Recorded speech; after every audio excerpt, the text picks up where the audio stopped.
एक मुस्लिम व्यक्ति रोड हादसे में अपने परिवार को छोड़कर चला जाता है।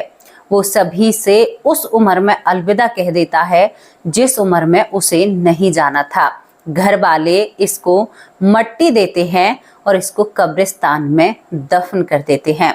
लेकिन आपको मैं बताऊं, ये लड़का वापस लौट कर आता है, ये व्यक्ति, और ये जो सच्चाई सामने रखता है, ये कहता है कि लोग कहते हैं कि ऊपर जन्नत होती है, जन्नत की हूरें मिलती हैं, फरिश्ते मिलते हैं, लेकिन ये कहता है कि ऐसा मैंने ऊपर कुछ भी नहीं देखा है।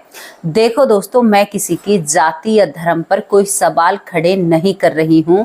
एक व्यक्ति जिसकी महज जुबानी बातें आपको बता रही हूँ, जो मुस्लिम होते हुए इस दुनिया से जाता है और वो कहता है कि मैंने कहीं पर भी जन्नत को नहीं देखा, जोजत या जन्नत ऐसी चीज का कुछ भी उसने अनुभव नहीं किया। उसे अपने जैसे ही इंसान ऊपर नजर आते हैं और जो उसे आदेश देते हैं, और वो कुछ यमराज जैसा वहां पर कहता है कि यमराज जैसे व्यक्ति ने आदेश दिया और मैं फिर दोबारा से गर्भ में लौट आता हूँ। अब आप सोच रहे होंगे कि क्या बातें कर रही हैं, तो मैं आपसे बताती हूँ कि एक मुस्लिम व्यक्ति की मृत्यु होने के बाद कैसे वो व्यक्ति गर्भ में आता है, कैसे सभी को बता पाता है कि ऊपर मैंने जन्नत को नहीं देखा। देखो, कोई बड़ी बात नहीं है, कोई ऐसा टॉपिक हमने नहीं छेड़ा है, लेकिन फिर वही सवाल उठता है कि लोग जिस चीज का जिक्र करते हैं फिर वो चीज क्यों नहीं मिलती है। यहाँ पर ये मुस्लिम होते हुए कहता है कि मैंने नहीं देखा, तो मैं झूठी हामी क्यों भरूं, क्यों कहूं कि मैंने हाथ देखा है। क्या सच में ही उसे यमराज के दर्शन हुए थे? क्या सच में ही वो यमराज से मिलकर आया था? उसने और कुछ नहीं देखा ऊपर? क्या सच में ही उसने यमलोक को देखा था मुस्लिम होते हुए? तो दोस्तों, कई सवाल खड़े होते हैं, कई सवाल हमें कचोड़ कर रखते हैं। आपके भी सवाल होते होंगे कि उसने ऐसा किया तो फिर ऐसा क्यों नहीं किया, ऐसा क्यों नहीं बताया।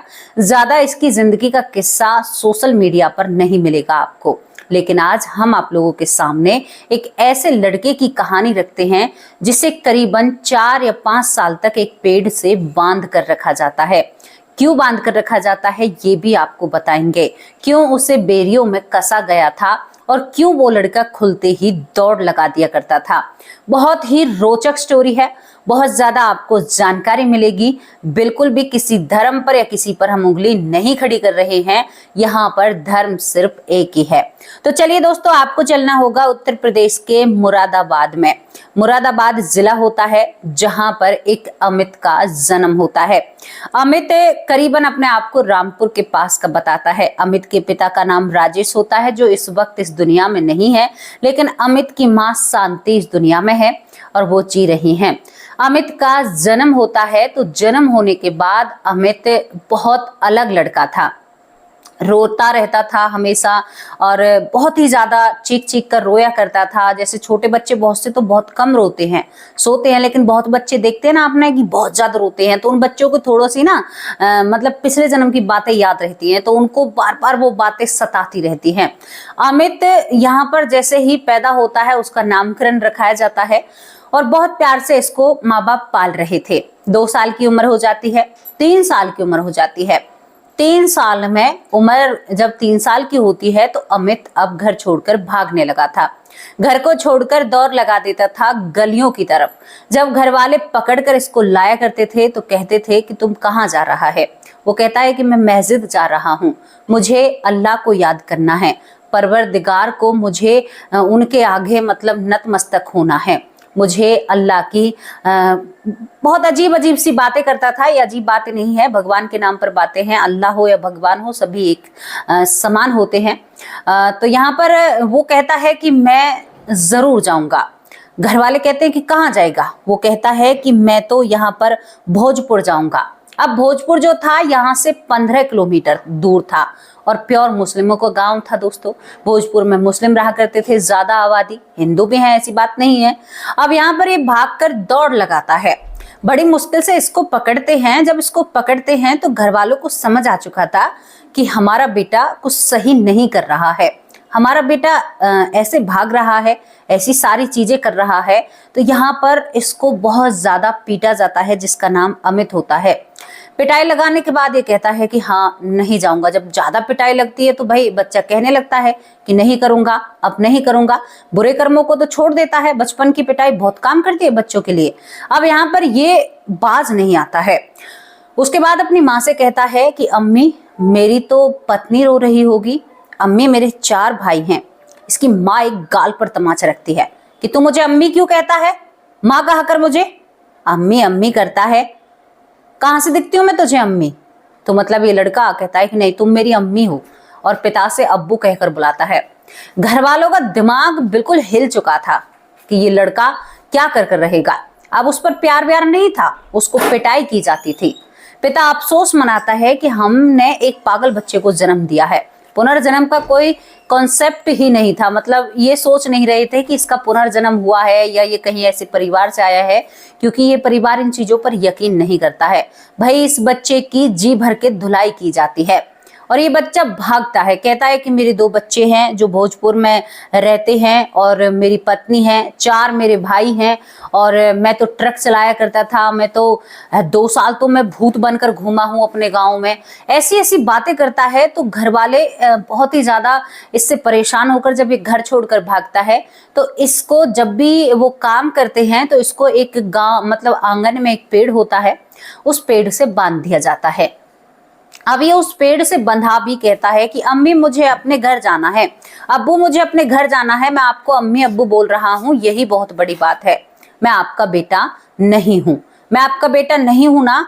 मैं अपनी अम्मी के पास जरूर जाऊंगा, मैं अपनी पत्नी के पास जरूर जाऊंगा, अपने बच्चों के पास जरूर जाऊंगा, मेरे 4 भाई हैं मैं उनके पास जरूर जाऊंगा। घर वाले माथे पर हाथ रखकर बैठ जाते हैं। कई बार इसका इलाज भी कराया जाता है, लेकिन घर वालों ने भी भाई मन की ठान ली थी कि इसको लेकर नहीं जाना है। क्योंकि यहाँ पर दोस्तों जो मुस्लिम परिवार होते हैं, आबादी भी ज्यादा होती है उनकी, और ये परिवार बिल्कुल भी ऐसी चीजें या ऐसी चीजों को अपनी जिंदगी में दखल अंदाजी बिल्कुल पसंद नहीं करते हैं। मैं जो इस चीज का आपको बता रही हूँ उस चीज को आप समझ चुके होंगे। मतलब ये परिवार चाहता ही नहीं है बिल्कुल भी। यहाँ पर इस राजेश ने अमित से कहा एक गाल पर तमाचा रखते हुए कि सुनो बेटा, तुम मेरे घर में हो और मेरे पुत्र हो, मैं तुम्हें कहीं नहीं जाने दूंगा, चाहे तुम इस पेड़ से बंधे बंधे ही इस दुनिया से क्यों ना चले जाओ। एक पिता गुस्से में कह रहा था, हालांकि वो ऐसा कैसे करेगा। दोस्तों ये लड़का बंधा हुआ भी बस यही कोशिश रहती थी, इस पैर को कैसे खोलूं। और पिता कह सोचता है कि गांव वाले हंसते हैं कि भाई यहाँ पर राजेश ने एक पागल लड़के को जन्म दिया है। कितनी दुख की बात हो जाती है जब ऐसा जिंदगी में कुछ ऐसा हो जाता है। दोस्तों देखो परेशानियां तो झेलनी ही पड़ती हैं, जिंदगी और आगे बीतती है। ये लड़का मैंने आपको बताया है शुरुआत में ही कई सालों तक पेड़ से बंधा रहता है। अब ये 5 या 6-7 साल का होता है, उसके बाद भी ये जिद करता है कि मुझे तो यहाँ पर भोजपुर जाना है।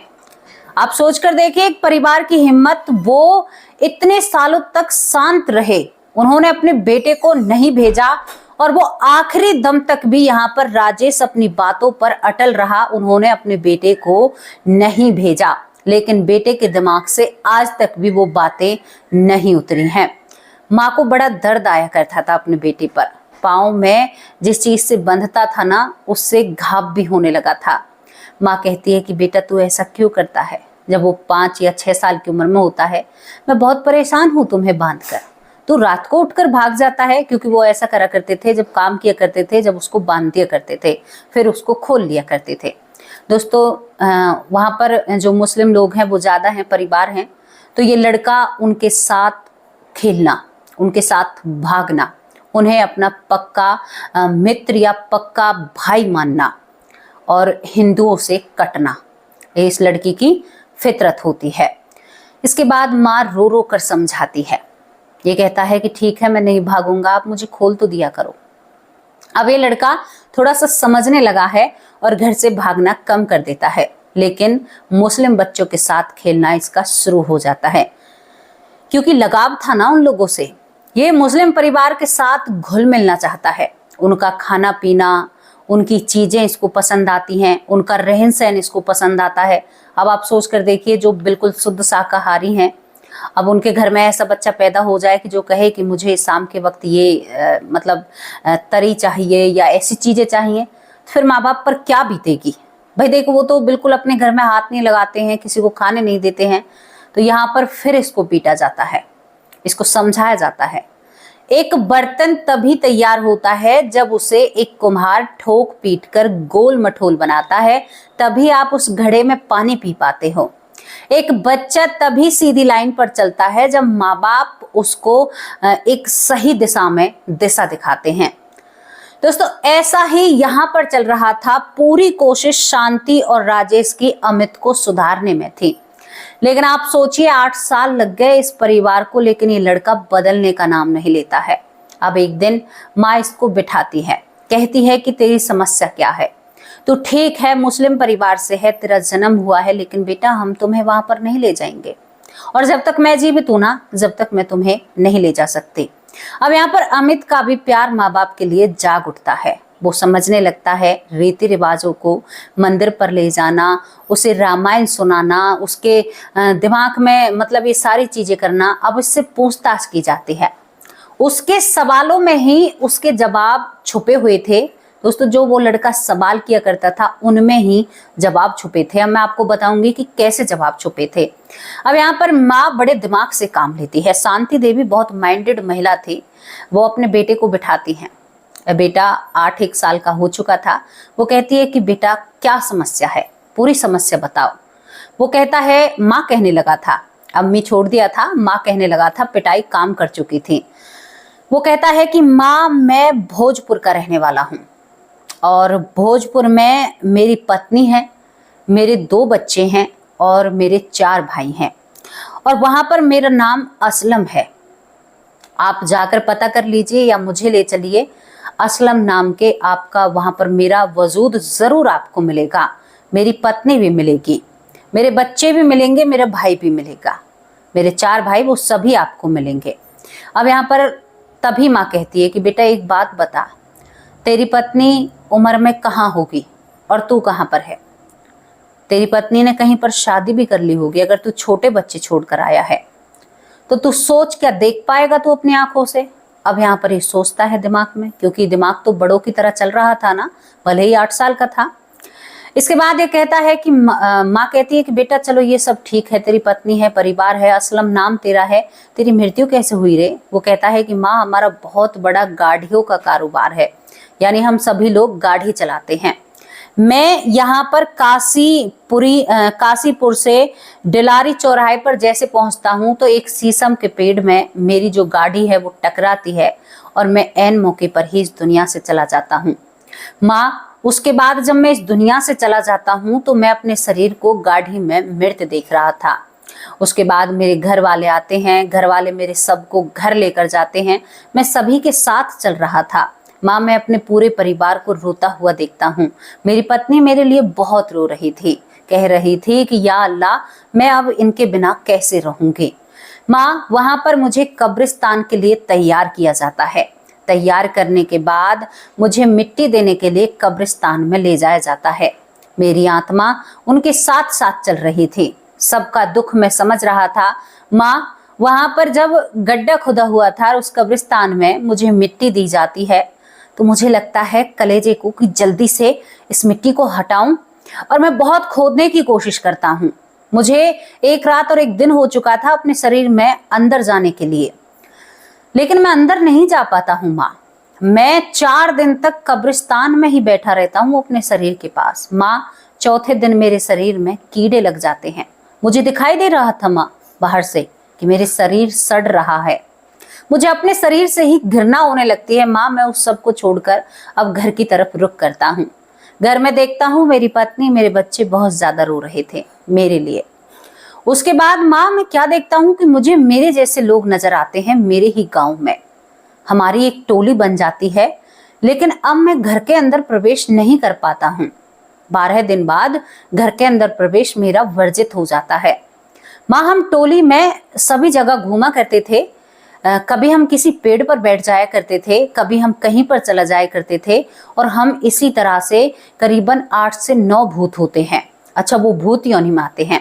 अच्छा, वो यहाँ पर भी ऊपर जाता है। हाँ, ये बात जो हमने सबसे स्टार्टिंग में की थी, ये कहता है कि माँ मैं ऊपर गया था, मरने के बाद तुरंत मुझे ऊपर ले जाया जाता है। ऊपर जब मैं जाता हूँ तो वहां पर देखता हूँ कि बहुत भीड़ लगी हुई है और वहां पर कुछ लोग बैठे हैं जो हिसाब किताब देख रहे हैं। अब उसे इतना ज्ञान तो नहीं था मुस्लिम धर्म में। तो वो कहता है कि वहां पर किताब लेकर लोग बैठे हैं और तभी मेरे बारे में कहा जाता है कि यहाँ पर जो असलम है इसकी अकाल मृत्यु हुई है। वो खुद कह रहा है इन बातों को, मैं नहीं कह रही हूँ, उसकी खुद की ये बातें हैं। उससे आदेश दिया जाता है कि इसकी अकाल मृत्यु हुई है, इसको 2 साल यहाँ पर प्रेत योनि में रहना पड़ेगा। माँ उन लोगों ने ये कहा और मुझे ऊपर से नीचे भेज दिया और उसके बाद मैं प्रेत योनि में रहता हूँ। प्रेत योनि में मेरे कई दोस्त बनते हैं, हम सभी साथ रहते हैं। 2 साल तक मैं अपने ही गांव में मंडराता रहता हूँ। आप सोच कर देखिए, 2 साल तक वो प्रेत योनि में रहा। ये बात तो सत्य है। अब ऊपर उसने कहा कि अब यहाँ पर माँ उसकी कहती है कि सुनो मेरे बेटा, इतनी बातें सुनकर देखो, ये पंक्तियां हमें कुछ समझा कर जाती हैं कि माँ कितनी समझदार थी। माँ ने एक बेटे के सभी सवालों के जवाब उसी के सामने और उसी के सवालों में से लाकर खड़े कर दिए थे। वो कहती है कि बेटा एक बात बता मुझे तू, मुस्लिम धर्म में कहा जाता है कि जन्नत नसीब होती है अच्छे लोगों को, और तुमने मेरे ख्याल से अच्छे ही कर्म किए होंगे। वो कहता है कि हाँ माँ, मैं बहुत अच्छे कर्म करता था।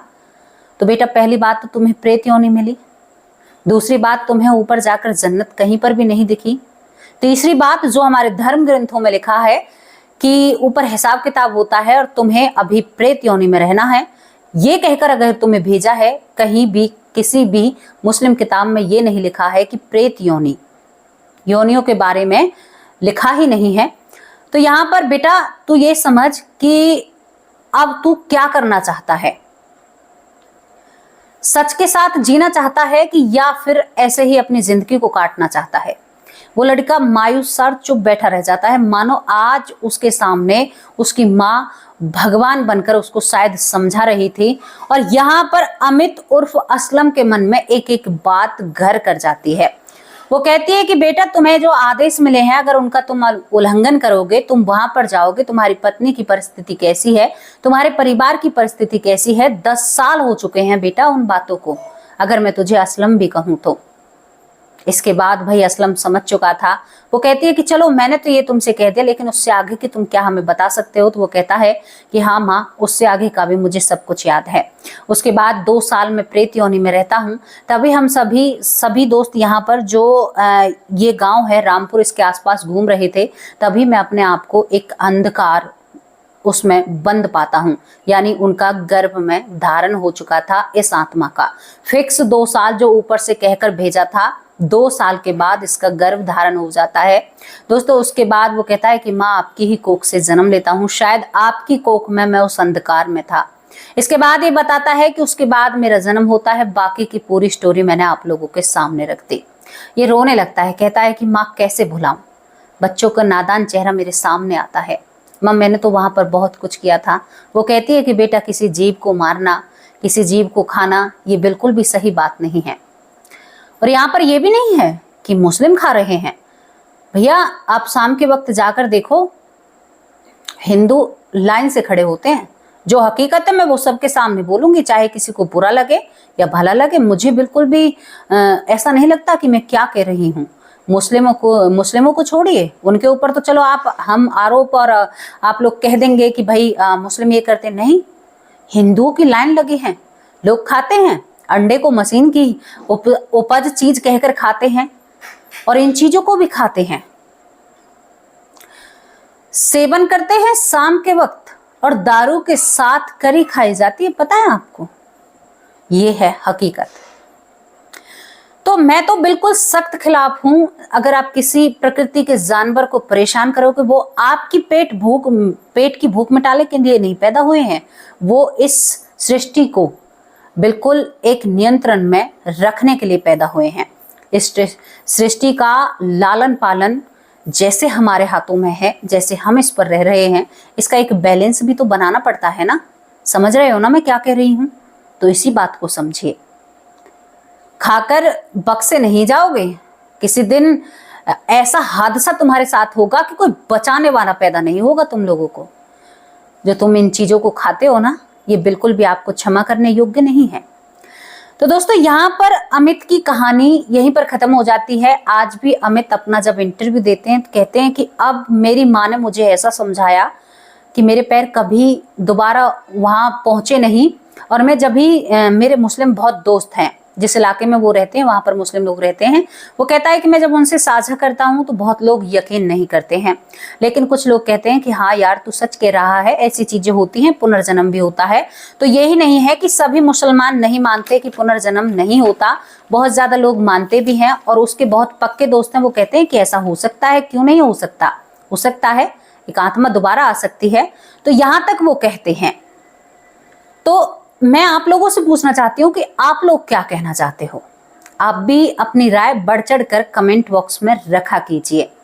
दोस्तों ये स्टोरी हमें यही सिखलाकर जाती है कि जिंदगी के जो पार्ट या चैप्टर हमारे सामने आते हैं वो हमें पढ़ने पड़ते हैं, और जिंदगी कोई हमें चला रहा है और उसके ही हिसाब से हमें चलना होगा। कोई और हमें रोक नहीं मतलब हम अपने हिसाब से, अच्छा तुम अपने हिसाब से अपनी जिंदगी तो मत होने दीजिए अपनी जिंदगी में कोई घटना।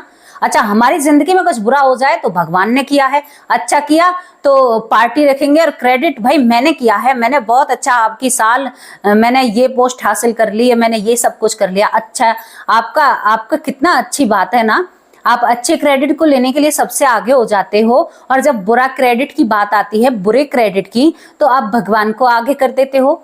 झांकिए अपने अंदर, बोलिए कि मैं सच कह रही हूं कि नहीं कह रही, बताइए आप, मैं झूठ बोल रही हूं तो बताओ।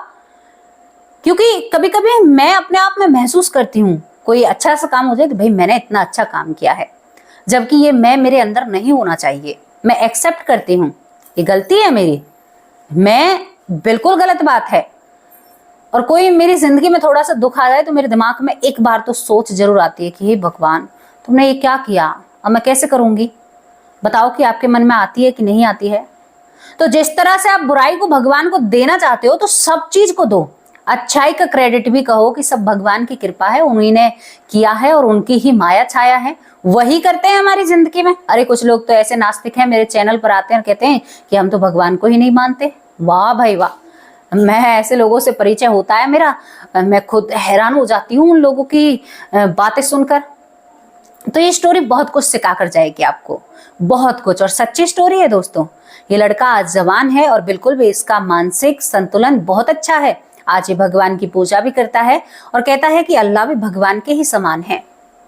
हमें बिल्कुल भी दूसरे धर्म का अपमान नहीं करना चाहिए, जैसे कि अल्लाह ताला का हमें बिल्कुल भी बुरा नहीं कहना चाहिए। पता है आपको ये बात समझ में नहीं आई कि भगवान हमारे लिए हर रूप ले सकता है। ये बात मैं समझाना चाहती हूँ ना आपको। तो भगवान हमारे लिए हर रूप ले सकता है। आप सोच लीजिए, क्या वो अल्लाह के रूप में नहीं आ सकते? आ सकते हैं, और वो तो हमेशा अच्छी ही बातें सिखाते हैं। तो दोस्तों अपने आप को बदलने की कोशिश कीजिए। अब ये एक अलग बात है कि उस चीज से जुड़े हुए लोगों की मानसिकता कैसी है, ये तो हम नहीं बदल सकते। अब यहाँ पर ये कहानी, ये घटना यहीं पर समाप्त होती है। दोस्तों इसके बारे में आपकी क्या राय है, अपनी राय कमेंट बॉक्स में जरूर रखना। अब मैं उस परिवार का नाम लेना चाहती हूँ जो मेरा परिवार कंधे से कंधा मिलाकर मेरे साथ खड़ा रहता है, और जो लोग मेरे कमेंट बॉक्स में अगर थोड़ा सा भी गलत कमेंट कर दें तो मेरे परिवार को बहुत दुख और तकलीफ होती है। मेरा परिवार मेरे साथ खड़ा रहता है। पता है मुझे कितना गर्व है इस बात पर, आप लोगों को नहीं होगा, मुझे बहुत ज्यादा है। तो यहाँ पर चलिए नाम लेते हैं। सबसे पहले जो हमारे हितेश्री भाई हैं, जो मेरे लिए हमेशा खड़े रहते हैं, सबसे लड़ जाते हैं, डॉक्टर सुरेश सोनी। बताओ मैं कितना सच कह रही हूँ। ललिता माँ बताना जरूर कि डॉक्टर सुरेश सोनी भाई कितना लड़ते हैं मेरे लिए। मेरी भतीजी है मिष्टी सोनी, मेरा भतीजा है हिमांशु सोनी, बहुत बहुत धन्यवाद। सीताराम भाई बहुत बहुत धन्यवाद। राजा राम भाई बहुत उम्दा कमेंट करते हैं। राजा राम भाई मुझे आपसे एक बात पूछनी है। आप कहते हो कि मेरी आंखों की रोशनी नहीं है, फिर आप कमेंट कैसे पढ़ पाते हो? आप कहते हो कि मैं एक अध्यापक हूँ, तो आप कैसे अध्यापक हैं? प्लीज मुझे आज जरूर समझाना। राजा राम भाई मैं आपके कमेंट का इंतजार करूंगी। और आपने अपनी पत्नी के बारे में भी यही कहा था, मुझे जरूर समझाना इस बात के बारे में। यहाँ पर मधु उपमन माँ कैसी हो मथुरा से हैं, भूप सिंह भाई बेटी कहकर बुलाते हैं, सिकंदर सिंह भाई बहुत अच्छे हैं। यहाँ पर विक्रांत गोयल बहुत बहुत धन्यवाद, रमन जी भी बहुत अच्छे कमेंट करते हैं, ऐश्वर्या माँ बहुत अच्छी माँ है, सीमा अरोरा दिल्ली से बहुत प्यारी बहन है, आप सच में ही बहुत अच्छी हैं, आपकी बातें बहुत मस्त हैं। लगता है आप जितनी आपने अपनी उम्र बताई है ना, मुझे आपके कमेंट से नहीं लगता आप इतनी उम्र की होंगी, सच में ही बहन, मैं सच बोल रही हूँ। थैंक यू प्यारी बहन सीमा अरोरा, थैंक यू मुझे इतना लाड देने के लिए, इतना प्यार देने के लिए। यहाँ पर ऐश्वर्या माँ भी मुझे बहुत प्रेम करती हैं, हमेशा अपनी उपस्थिति और अपने बारे में बताती हैं। थैंक यू मेरी प्यारी माँ, थैंक यू, बहुत बहुत धन्यवाद आपका, आप मुझे बता तो देती हैं, बहुत अच्छा लगता है। सीता देवी शर्मा बहुत प्यारी बहन है, कह रही थी कि दीदी मुझे आप बहुत पसंद हो, आपको मैं पसंद हूँ, मुझे आप पसंद हो, आप बहुत प्यारी बहन हो, बहुत अच्छी बहन हो, और आप देश के लिए बहुत अच्छा काम कर रही हो, क्योंकि आपके पति हमारे लिए सीमा पर खड़े रहते हैं। सल्यूट है मेरे भाई को। यहाँ पर कृष्णा प्रिया बहुत बहुत धन्यवाद, बहुत अच्छे भाई हैं। पिंटू पाटिल बहुत अच्छी बहन है, पिंटू पाटिल बहुत बहुत धन्यवाद। सुरेंद्र कुमार बहुत बहुत धन्यवाद भाई जी, आपके रेगुलर कमेंट होते हैं, आप हर रोज कमेंट करते हैं।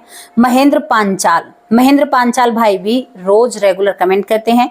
केवी ज्यादा राजकोट है शायद, बहुत अच्छे कमेंट करते हैं, उम्दा कमेंट होते हैं, बहुत बहुत धन्यवाद भाई। ज्योति श्रीवास्तव बहुत प्यारी बहन है, रोज कमेंट करती हैं, कैसी हो प्यारी बहन। ज्योति श्रीवास्तव शायद मुझे बेटी कहकर बुलाती हैं, बहुत बहुत धन्यवाद आपका। महेंद्र तनवर बहुत अच्छे भाई हैं। ज्योति श्रीवास्तव, एक और बात बताऊं, इनके बहुत कमेंट आते हैं और बहुत अच्छे कमेंट होते हैं, हर कमेंट में मुझे बेटी कहकर बुलाती हैं, बहुत बहुत धन्यवाद प्यारी बहन। यहाँ पर महेंद्र तनवर बहुत अच्छे भाई हैं। आशा रुम्बा बहुत बहुत धन्यवाद, आशा रुम्बा। वीना कुमारी बहुत अच्छी बहन है, वीना बहन कैसी हो आप। यहाँ पर ईश्वर देव नगन, आपका नाम मुझे ऐसे ही समझ में आया है, बहुत बहुत धन्यवाद आपका। इंदर श्रीवास्तव बहुत बहुत धन्यवाद। यशवंती माँ कैसी हो माँ, आप अब कम कमेंट करती हो लेकिन बहुत अच्छे कमेंट करती हो, हालांकि आप रेगुलर दोनों वक्त की वीडियो पर कमेंट करती हो, और आप बहुत प्यारी माँ हो, सच में ही मेरी प्यारी से प्यारी माँ हो, बहुत बहुत धन्यवाद। दिनेश भाई बहुत बहुत धन्यवाद। मीना सिंह रेगुलर कमेंट करते हैं। महेंद्र प्रताप भाई बहुत बहुत धन्यवाद। प्रेमचंद गुप्ता बहुत बहुत धन्यवाद। राम पंडोर बहुत बहुत धन्यवाद। पुष्पा शर्मा बहुत बहुत धन्यवाद, पुष्पा शर्मा बहन बहुत अच्छी हैं। बीबी सिंह बहुत बहुत धन्यवाद। अंजना कुमारी बहुत बहुत धन्यवाद। श्री राधा शर्मा बहुत बहुत धन्यवाद। मंजू चौधरी मेरी बहुत प्यारी बहन है, सच में ही आपका और मेरा रिश्ता सच में ही बहुत अच्छा है। थैंक यू प्यारी बहन, आप हमेशा ऐसे लाड करती हैं कि जैसे मानो मेरी बड़ी बहन का साया हमेशा मेरे आसपास हो। थैंक यू प्यारी बहन। नोएडा से आरती बहुत बहुत धन्यवाद आरती। पूनम यादव रेगुलर कमेंट करती हैं। योग माया साहू हर रोज कमेंट करती हैं और उनके कमेंट बहुत अच्छे होते हैं। थैंक यू बड़ी बहन, बहुत बहुत धन्यवाद आपका। मोनीश अंसारी बहुत दिन से हमसे जुड़े हुए हैं, कभी कभी बीच में कमेंट छोड़ देते हैं, कभी कभी ये कमेंट बंद कर देते हैं। लक्ष्य भाई बहुत बहुत धन्यवाद। बबीता बहन दिल्ली से बहुत अच्छी बहन है, बहुत प्यारी बहन है। ललिता, यहाँ पर हमारी ललिता माँ है, वो भी बहुत अच्छे कमेंट करती हैं, जो हरियाणा से हैं। यहाँ पर ललिता यादव माँ है, बहुत ही प्यारे इनके कमेंट होते हैं। बिमला दलाल माँ बहुत प्यारी माँ है, बिमला दलाल माँ है। और यहाँ पर सीता दलाल भी एक बहन है हमारी, वो भी बहुत अच्छे कमेंट करती हैं। यहाँ पर एक और सीता के नाम पर 3 सीताएं बहन हमारी कमेंट से, हमारे कमेंट बॉक्स से जुड़ी हुई हैं, बहुत अच्छे कमेंट करती हैं। महेंद्र दीक्षित भाई बहुत प्रेरणादायक कमेंट करते हैं। यहाँ पर मेरे एक भाई हैं अनिल साक्या फरीदाबाद से, वो अब चैनल पर नजर नहीं आते हैं लेकिन वो भी बहुत अच्छे कमेंट करते हैं। इंदू बहन वो बहुत अच्छे कमेंट करती हैं। दोस्तों यहाँ पर नीता कुंतल, वो भी मथुरा से हैं, वो भी बहुत प्यारे कमेंट करती हैं। सीमा हमारी बहन लखनऊ से, मेरी बहुत प्यारी बहन है, ये मुझसे शिकायत भी करती हैं। सीमा बहन आप मुझसे शिकायत क्यों करती हो, मैं आपको रिप्लाई भी देती हूँ और आपका नाम भी लेती हूँ, आप बहुत प्यारी बहन हो। सीमा मेरी बड़ी बहन है और हमेशा दोनों वक्त की वीडियो पर इनके कमेंट होते हैं। बहुत बहुत धन्यवाद प्यारी बहन, आपका थैंक यू, तहे दिल से शुक्रिया अदा करती हूँ। मेरी कई बहन और कई भाई रह चुके हैं, जो भी रह चुका है प्लीज़ बुरा मत मानना, क्योंकि बहुत सारे नाम होते हैं तभी मैं मतलब बहुत बड़ी वीडियो बन जाती है और फिर बड़ी वीडियो से आप लोग ही परेशान हो जाते हैं। अब क्या मैं आप लोगों से विदा ले सकती हूँ? और कैसी लगी आपको ये स्टोरी, इसके बारे में अपनी राय कमेंट बॉक्स में ज़रूर रखना। नमस्कार, जय हिंद, जय भारत। कल हाजिर होंगी आप लोगों के सामने। जय हिंद।